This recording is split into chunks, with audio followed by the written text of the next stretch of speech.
Alrighty, welcome in everyone to another edition of the GSMC College Football Podcast, brought to you by the GSMC Sports Network. I'm your host, as always, Tommy Brzee. It is Friday, November 22nd around here, and we have a great show for you today. We're going to start talking a little bit about some of the most important players as we head into the home stretch of the CFP race, also into the CFP just a little bit. We'll talk about those in the first segment. Then we got to get to coaches under the most pressure. There are quite a few, and we just added one to the list last night, and if you know who I'm talking about, you know why I'm talking about them. Then we'll get into a little talk around all the games we just hadn't had a chance to cover, including a game last night in Atlanta, Georgia that was absolutely insane between Georgia Tech and NC State. We'll break that one down.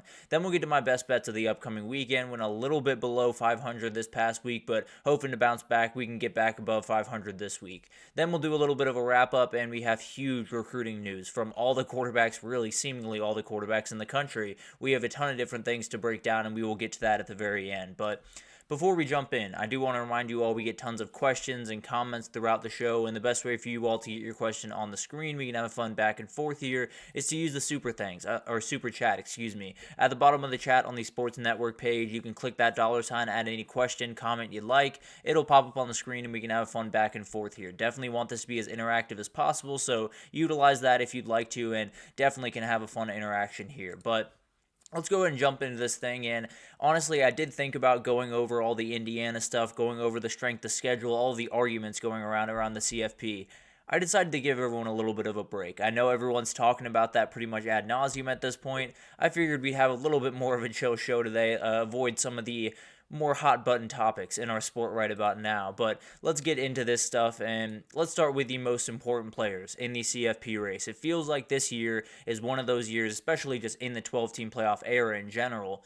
It feels like certain players can just change the entire season. It feels like whether it's a quarterback or a special wide receiver or a special running back, it feels like there's so many different players that can essentially put their teams on their back in a must-win game or in a playoff game or in a conference championship game, and the entire season, the entire sport could change in a lot of different ways. So let's go ahead and jump into this, and I really don't think there's anyone more powerful in this than Quinn Ewers. And it's not to say that Texas is far and away the best team in the country if he can put it all together. It is just to say, when we saw him at his best, against Michigan, against Florida even a couple of weeks ago, that looks like a team that is very well-oiled. Obviously, the Michigan game not quite as impressive as it once was. That Florida game didn't have DJ Lagway, some extenuating circumstances there. But all that being said, Texas does have one of the best defenses in the country. Obviously has not played that elite talent at quarterback or anything like that. But when you watch this team play, it's very, very clear. They have pretty much every single box checked on the defensive side of the ball. The defensive line's playing incredibly well. They have a better pass rush than they used to have. They also have a back end that's right around one of the best in the country, maybe the best in the country. So a lot of things on that side of the ball are going perfectly. They have playmakers all over the field. They have one of the best play callers in the country. They have a very experienced offensive line.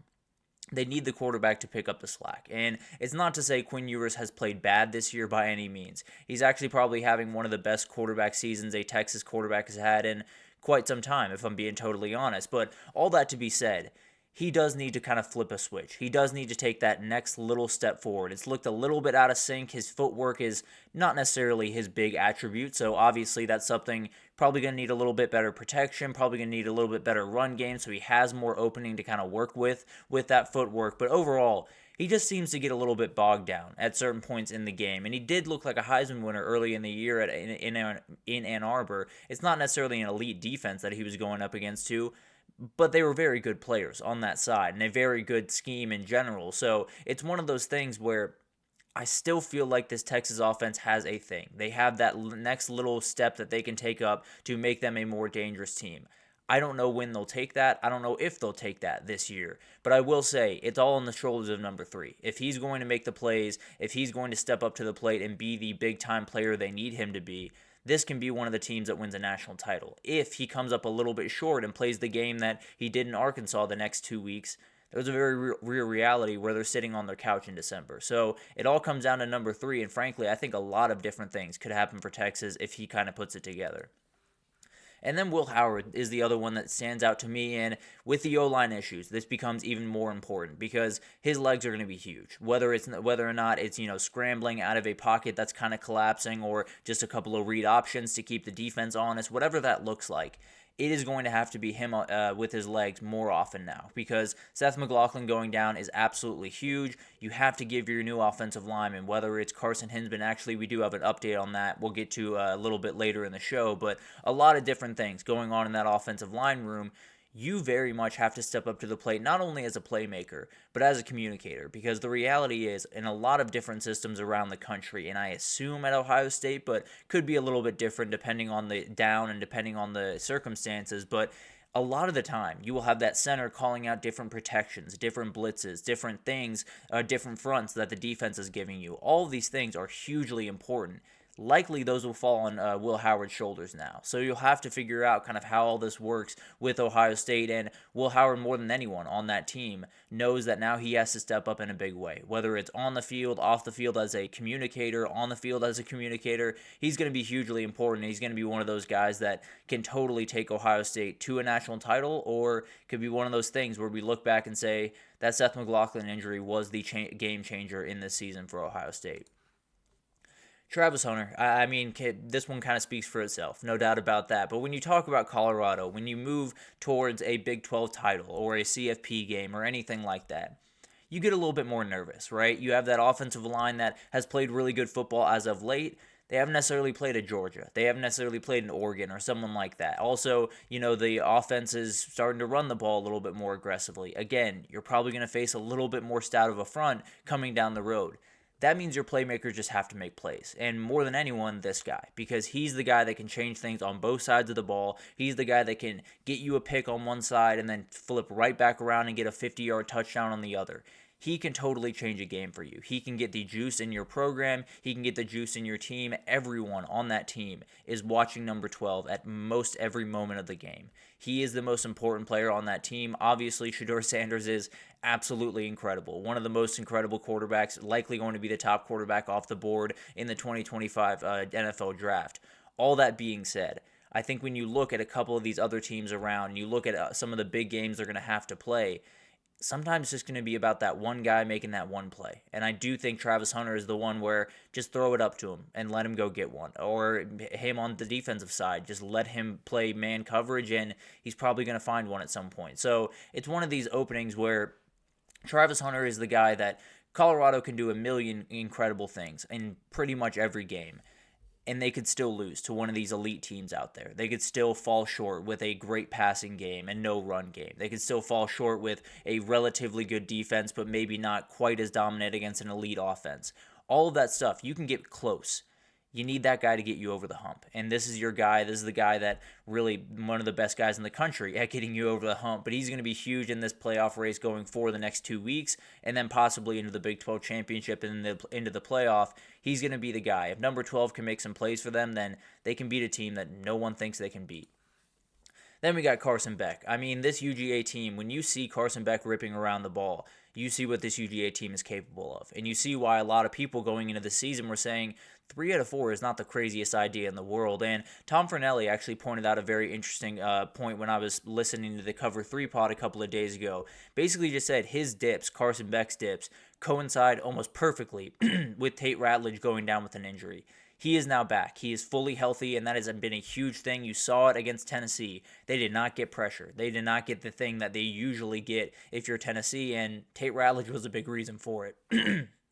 Tate Ratledge was a huge reason for that, and I think when you can get Carson Beck time, when you can give him a second to sit back there and digest the defense and tear people apart, he's going to do a lot of special things. He is still a guy that I think can be an NFL draft first rounder. He is still a guy that I think can be one of the top 3 quarterbacks taken off the board.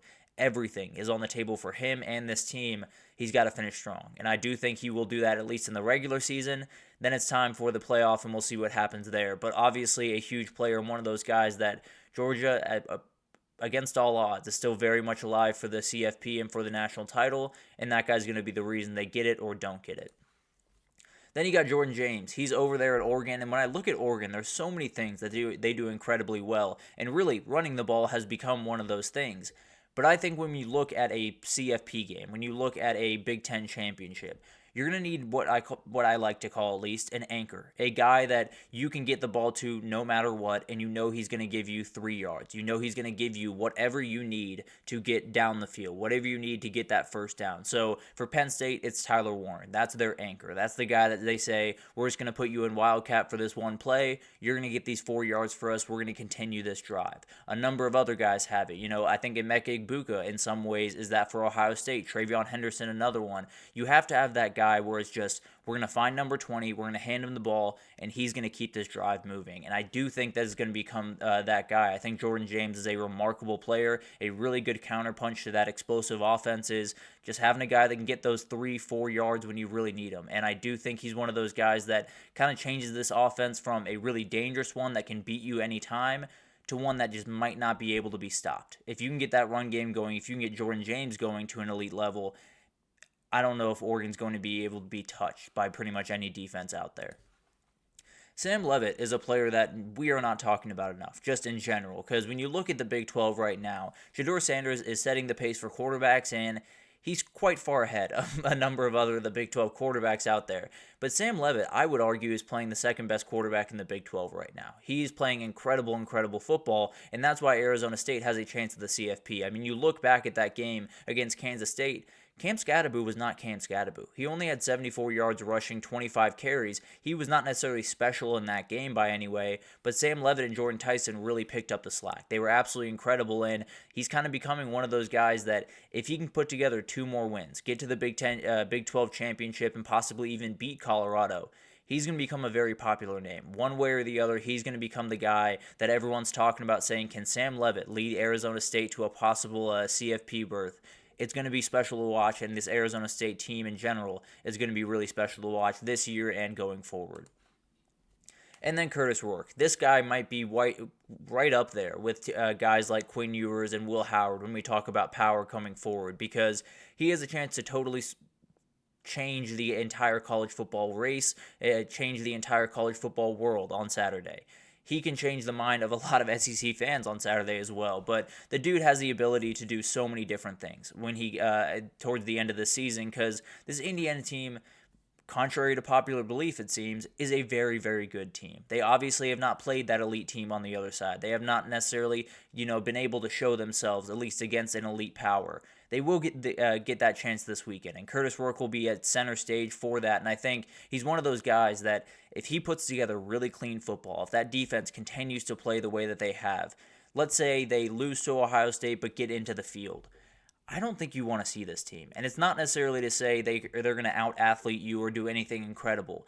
What I will say is they're going to be really hard to put away. There's not going to be a game that Indiana plays the rest of the season, at least in my mind, where it is a foregone conclusion from the first quarter forward that they are going to lose that game. I just don't think that's what this team is created on. I don't think that's what Curtis Rourke is about. And I do think he's going to be one of those players that we look up at the end of the day, and Curtis Rourke is maybe even leading Indiana to a CFP win. He's a very, very talented quarterback and one of those guys that is still waiting for everyone in America to really understand how good he is. This would be the weekend to do it and then just kind of build off it the rest of the way. And then we can't talk about individual players taking over college football without talking about Cam Ward. He's been absolutely incredible this year. For some reason, he's kind of fallen off in the Heisman race. Just had a game where they lost, but he played well and then had a bye, but it seems like he's almost fully out of it at this point. But 2 wins and you're in the ACC title game, and you're one win away from being a 3 seed in the CFP. So one of those situations where you can change the narrative from why are they above all the 2-loss SEC teams to no one wants to play this team in the CFP with how Cam Ward is playing. He is a game-changing player and one of those guys that you get into the CFP, just get yourself a seat at the table and then just hope that Cam Ward can take you all the way there. He absolutely has that ability. He absolutely can be the guy that we look up at the end of the year and we say, Cam Ward just took over the CFP. He just absolutely was the player of the year. He absolutely just dominated people from start to finish, and didn't really matter how many points you were scoring on that other side. they were going to score plenty and beat you. So it's going to be awesome to watch all of these players unfold and all these players kind of rise or not rise to the occasion over the next little bit, but it's going to be special to watch. And definitely a lot of those players, Quinn Ewers, Cam Ward, Will Howard, at least in my mind, the big three, going to be huge down the stretch and absolutely could totally change this race. But let's take our first break here. When we come back, let's get some coaches. We'll talk about some coaches under pressure going into this week. Definitely a lot of them, including Brian Kelly, who was added to this list last night, and I think you know why, but I'll break it down right after this.